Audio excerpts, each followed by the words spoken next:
Hello, my name's Michael Conneely, and this is part 4 in my little series, Are Your Life and Your Relationship Issues Fated?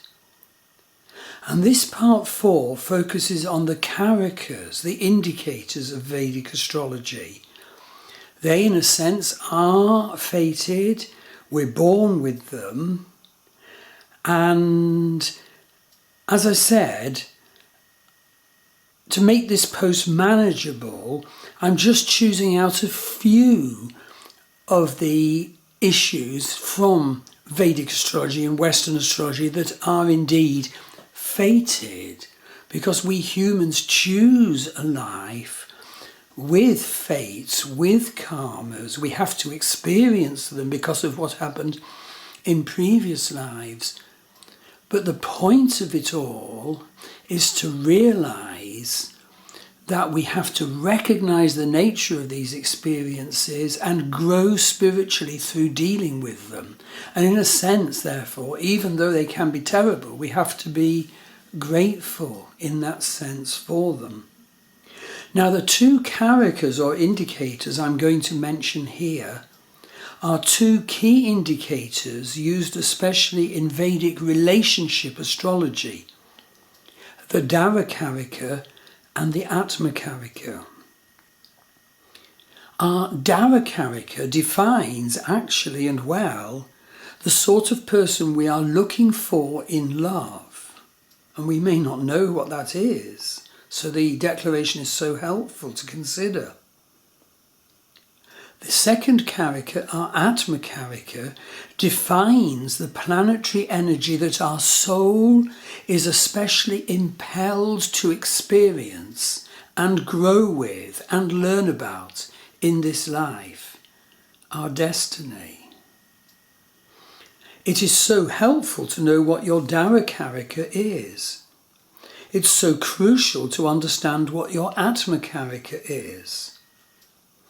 And it is so crucial to understand if the two karikas are pushing you in a compatible direction or not. Whether there's a disconnect between their two direction pulls. So for the first example in this part 4 post about are your life and your relationship issues fated, let's take the case of a woman whose Dara Karika planet is her moon. Her moon is in Aries, in Ashwini Nakshatra. So this means as a fate and destiny, she's actually wanting someone with Dara Karika moon in Ashwini Nakshatra who is sensitive and caring. But because her moon's in Aries, the person also has to be a bit fiery and demanding. And because her moon's in Ashwini, ideally he'd be a healer. So she is wanting someone who's sensitive and caring, but fiery and demanding, and a healer. Okay. Now, that was her Dara Karika, her moon in Aries, in Ashwini Nakshatra, what that creates and instills in her as a fate and destiny as who she's looking for in love. But now let's look at her Atma Karika planet. This is Saturn. Very different. She will be wanting someone who in himself is hard-working and responsible. Likely the relationship will be karmic, because the Atma Karika is Saturn, and likely it will involve taking on the sorrows of others, Saturn Atma Karika. So these two fated statements of Dara Karika and Atma Karika, who you're looking for in love, and what you need to experience in this life, are clearly made. So helpful to have this information. Now let's look at a second example, a man whose Atma Karika is the moon, and he has moon in Pisces in Revati Nakshatra. But This man's Darakarika, however, is the sun. And he has the sun in Libra, in Chitra Nakshatra. So note that with his moon Atmakarika, he's being impelled by his fate and destiny and life force and desire to deal with issues of nurture and the lack of it. He's therefore wanting someone sensitive and Piscean and mothering. But through his Darakarika, the sun, he's wanting someone who is strong, someone who will hold his life together and lead him. His desires are driving him, but there is a disconnect. There's a difference in being impelled to find a sun and yet needing to heal wounds in the moon. It's so important to note when these fated disconnects occur. Will he find the right woman? And I discussed all this in a recent post which you could have a look at, creating a power relationship with astrology to help.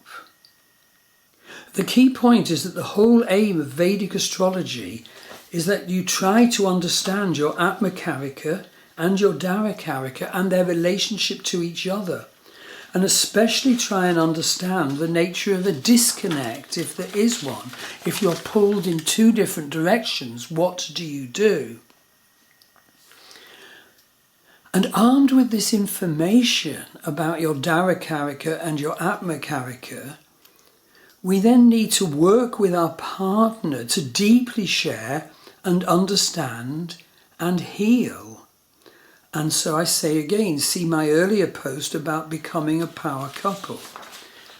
So, if you'd like a reading from me, and my readings always combine Vedic and Western astrology, go to my Star Wheel Astrology website and book a reading. And if you'd like a relationship reading, go to my Love Star Dating website and book a relationship reading. And indeed, if you're on a spiritual pathway and seeking love, join Love Star Dating. It's free to join. It started recently with no members because we avoided the usual ploy of dating sites who start with a couple of thousand bogus members. We wanted to be genuine. So, as I said, it's free to join. If you're on a spiritual pathway and seeking love, then join, and soon the numbers will be in the thousands of spiritual pathway people seeking love. Hope this post has been useful. And just to mention the other posts in this 6-part mini-series, part 1 is the introduction. Are your life and your relationship issues fated?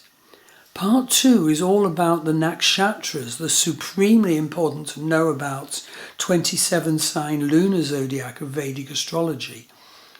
Part 3 is about the dashas, the predictive periods of Vedic astrology. So important to know about the one you were born into or that you encountered in your infancy and the one you're in now, at least those. Part 4 is this one, Darakarika and Atmakarika. Part 5, from Western astrology, so important to know, our sub-personalities.